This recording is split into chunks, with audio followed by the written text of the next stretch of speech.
अक्षरमहं पुरुषोत्तम दासोस्मि। अक्षर एवो हूँ, पुरुषोत्तम नो दास छूं। अक्षरम् अहं पुरुषोत्तम दासोऽस्मि। अक्षरम् अहं पुरुष। नारायण नारायण सबको। ये जो अल्पा जी सुबह में शेयर करते हैं आज का जो टास्क है ग्रोथ ऑफ द जो है, उसमें आज का टास्क जो है वो हमें 10 मिनट के लिए कुछ पढ़ना है या उसमें से हमने क्या सीखा। तो जैसे ये अंजलि जी ने बताया कि आज उन्होंने फोन की कन्वर्सेशन से या कुछ किताब पढ़ के उसमें से भी कोई इंसिडेंट्स हम लेके उसमें से सीख सकते हैं। जैसे अरुणा जी ने एक फूल का अपना जीवन का एग्जाम्पल बताया। तो वैसे हमें अब जब सत्संग में जुड़ते हैं तो हमें किस तरह से स्वयं को थोड़ा सा ऊपर लाना है, उसमें हमें ध्यान केंद्रित करना है। तो ऊपर किस प्रकार से लाना है, ना तो हमें कुछ अपने भीतर अहंकार या क्रोध का बढ़ाना है, लेकिन उसको निकालते निकालते दूसरी जो मात्रा रहती है उससे हमें बढ़ाना है। तो जब श्री कृष्ण और श्री रुक्ष्मणी जी का ये संवाद है, श्री कृष्ण रोज रात को जब थक जाते हैं, सोते हैं अपने शयन कक्ष में, तब वहां पर आज एक दिन ऐसे हुआ कि छोटा सा दिया जो है वो भी धीरे धीरे छोटा हो रहा है और अंधकार पूरा हो चुका है।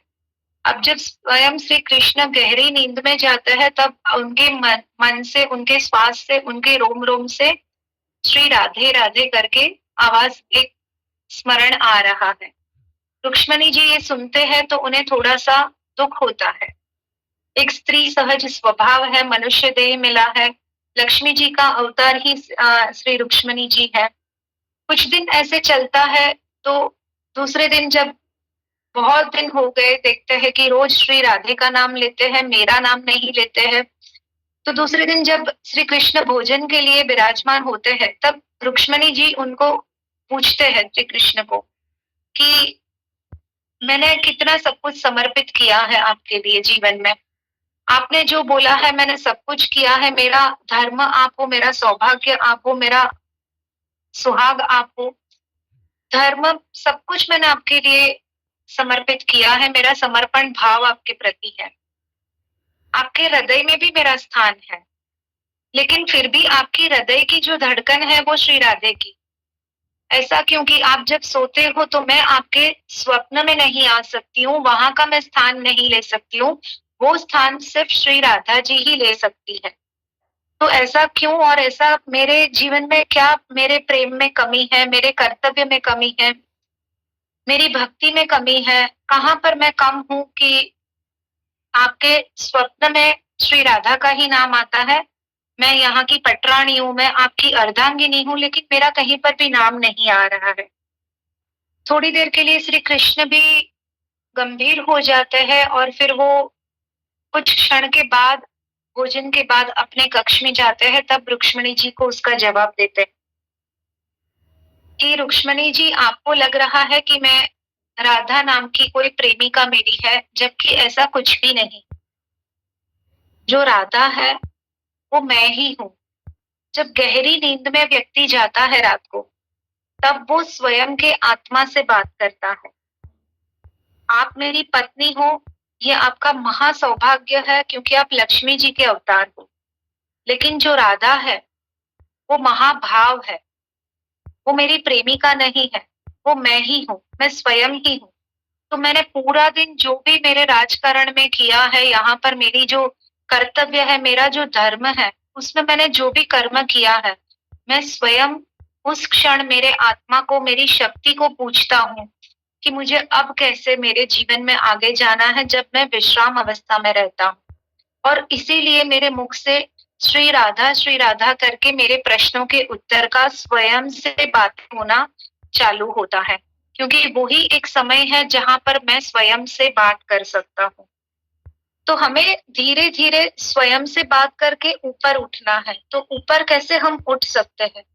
तो स्वामीनारायण भगवान ने भी यही समझाया है कि जीव, ईश्वर, माया, ब्रह्म और परब्रह्म, अगर ये 5 का भेद हमें पता चल जाता है कि क्या है और उसके ऊपर हम आगे पथ पर जाते हैं, तो हमें अपने जीवन में बहुत बड़ा बदलाव महसूस होगा और हम स्वयं नारायण के नजदीक जा सकते हैं। तो हमें कैसे ऊपर उठना है, ये 5 तत्व तो स्वामीनारायण भगवान ने बताया है। लेकिन जब ये श्री राधा के बारे में जब श्री कृष्ण और रुक्ष्मणी जी का संवाद होता है, तब हम सबने सुना है कि एक बार श्री कृष्ण बीमार हुए, फिर भी यहाँ पर जो संवाद हुआ उसमें रुक्ष्मणी जी को कुछ और समझाना बाकी था। तो श्री कृष्ण बोलते हैं कुछ समय में आपको वो भी मैं बता दूंगा और स्वयं आपको बताऊंगा कि आपको स्वप्न में स्थान क्यों नहीं है। तब कुछ दिन बाद बीमार होते हैं और यहाँ पर सभी वैद्य दवा करते हैं, नहीं अच्छा होता है। सभी रानियां बोलती है कि जहां से भी जो उनके लिए जड़ी बूटी औषध जो भी कुछ मिले, हम लोग पाताल से भी लाने के लिए तैयार है। नारद जी वहां पर है। श्री कृष्ण बोलते हैं कि पाताल में जाने की कोई आवश्यकता नहीं है, सिर्फ मेरे ब्रज में चले जाओ और मेरी गोपी से बोलो, क्योंकि उनको जो इलाज होने वाला था वो ऐसा इलाज था कि जो भक्त अपनी चरण रज मुझे दे, मेरे माथे पर चढ़ाए और उसका मैं चरण रज का स्वाद लो। तो सभी रानियों को बोलते हैं नारद जी, लेकिन सब रानियां बोलते हैं कि हम अपने स्वामी को, अपने गुरु को, अपने पति को, अपने परमेश्वर को हम कैसे वो चरण रज दे सकते हैं। हम दोषी तो होते हैं, हम धर्म का अपमान करते हैं और बहुत सारा उसमें चर्चा होती है। लेकिन कोई भी रानी, रुक्ष्मणी जी भी वहां पर अपनी चरण रज देने के लिए तैयार नहीं है। वो बोलते हैं कि अगर हमने ऐसा किया तो उसके सामने हमने अलग से कर्म भुगतना पड़ेगा, हमें नरक का कर्म भुगतना पड़ेगा, बहुत यातना होगी, क्योंकि श्री कृष्ण को हम अपनी चरण रज दे रहे हैं। तब श्री कृष्ण कहते हैं कि आप ब्रज में जाओ और गोपियों की चरण रज वहां से लेके आओ। और वहां जाते हैं, नारद जी बोलते हैं कि ऐसी अवस्था है। तब गोपियां उतना ही बोलती है कि अगर हमारी चरण रज से एक क्षण का भी सुख मिलता है नारायण को, तो आप ठीक होने की बात तो दूर है, लेकिन अगर एक क्षण वो आनंद में भी रह सकते हैं तो आप हमारी चरण रज ले सकते हो। हम अगले जन्मों जन्म तक हम नरक की यातना के लिए भुगतने के लिए तैयार हैं। तो यहाँ पर प्रेम में कारण था संबंधों का, जो हम भी अपने संबंधों के स्वार्थ में किस प्रकार से जुड़े हैं। और यहाँ पर जब कारण नहीं था गोपियों में, ब्रज में, तब वहां पर निष्काम भक्ति प्रकट हो जाती है। जब निष्काम भक्ति प्रकट हो जाती है, तब परब्रह्म हमारे सामने आते हैं। और जब परब्रह्म हमारे सामने आते हैं, तब हम माया से ऊपर उठ पाते हैं। तो हमें, जो पिछले रविवार हम श्री कृष्ण के दर्शन के लिए इस्कॉन में गए थे, वहां पर भी जो श्री राधिका जी और जो श्री कृष्ण का श्रृंगार था, वो श्रृंगार जो एक अलौकिक था, वो श्रृंगार की अगर हम अनुभूति करते हैं, उसको ध्यान में भी लाते हैं, जो कलर था, जो गहने थे, जो भाव था मूर्ति में, वो एक दिव्य भाव था।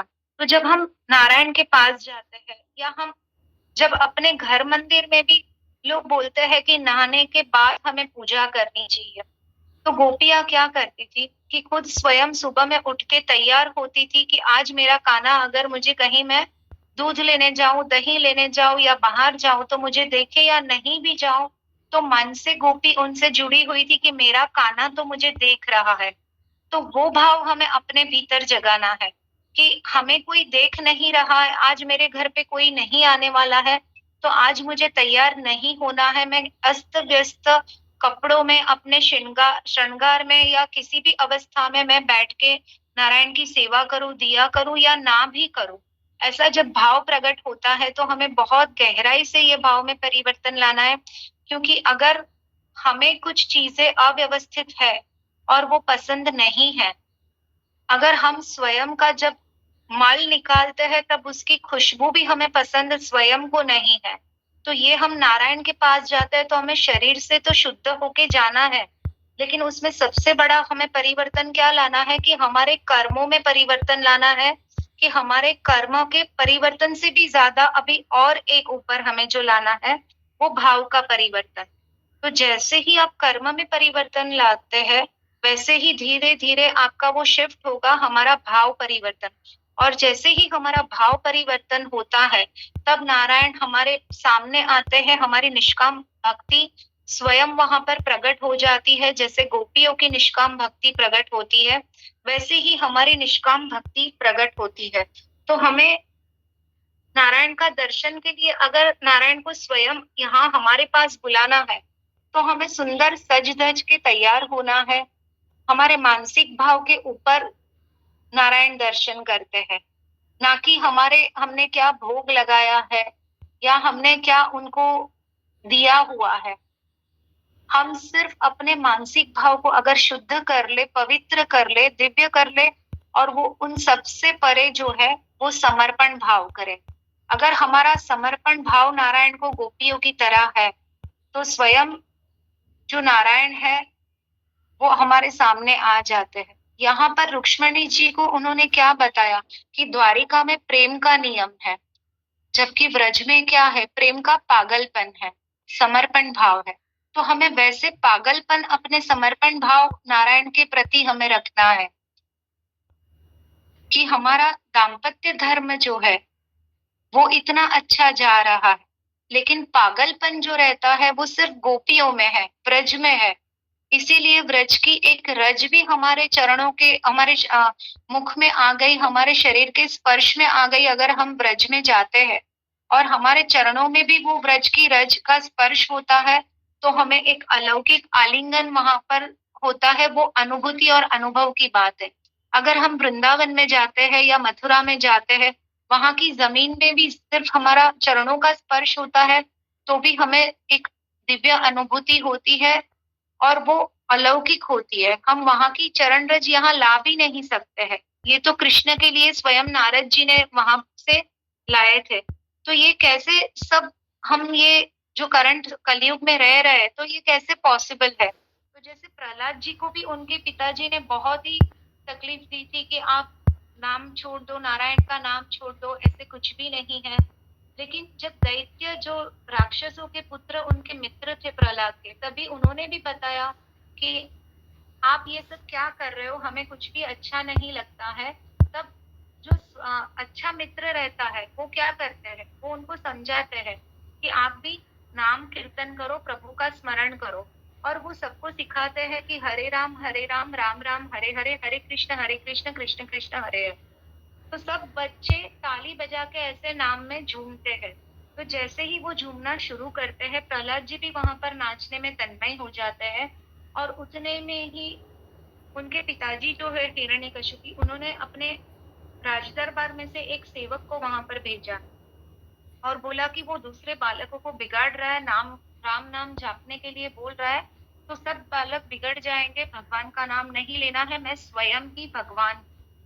हमें भी अपने जीवन में कभी कभी ऐसे महसूस होता है कि हम स्वयं ही सब कुछ कर लेते हैं, लेकिन हमारा कुछ स्वयं का अस्तित्व ही नहीं है।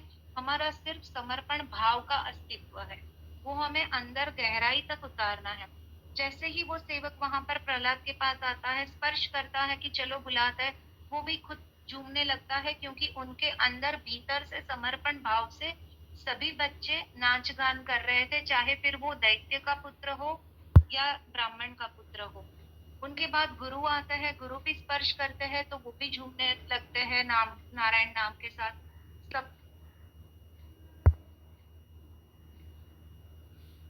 तब वहां पर सब लोग स्तब्ध हो जाते हैं और अपना नाच गान जो है वो बंद कर लेते हैं। लेकिन तभी उनके पिताजी को बोलते हैं कि अगर निर्जीव में सजीव में हर जगह पर है। प्रहलाद बोलते हैं आपका दृष्टि परिवर्तन करो, तो बोलते हैं इस स्तंभ में भी निर्जीव में है। बालक अवस्था में प्रहलाद बोल तो देते हैं कि हाँ इसमें भी नारायण है, लेकिन एक क्षण के लिए उनको भी डर के माध्यम से लगता है कि अगर इसमें से मेरे नारायण नहीं निकले तो इतने सारे बच्चों को मेरे पिताजी मार देंगे और अंदर से नरसिंह अवतार होता है, नरसिंह भगवान का जन्म होता है। तो ये कथा बहुत लंबी है, बहुत गहरी है। तो हमें इसी प्रकार हमारे जीवन में कौन सा भाव प्रकट करना है। हम राम नाम तो जाप करते हैं, तो जब नाद ब्रह्म और नाम ब्रह्म जब दोनों साथ में संयोग हो जाता है तब नारायण स्वयं वहां पर प्रकट हो जाते हैं, पर ब्रह्म प्रकट होता है वहां पर। जैसे यहाँ पर नरसिंह अवतार हुआ वो नाद ब्रह्म और नाम ब्रह्म से हुआ है। तो जब ब्रह्म के ऊपर क्या है, तो पर ब्रह्म है, जो स्वामीनारायण भगवान ने बताया है। तो ये पर ब्रह्म हमारे सामने आए, इसके लिए हमें शुद्ध भाव रखना है, समर्पण भाव रखना है।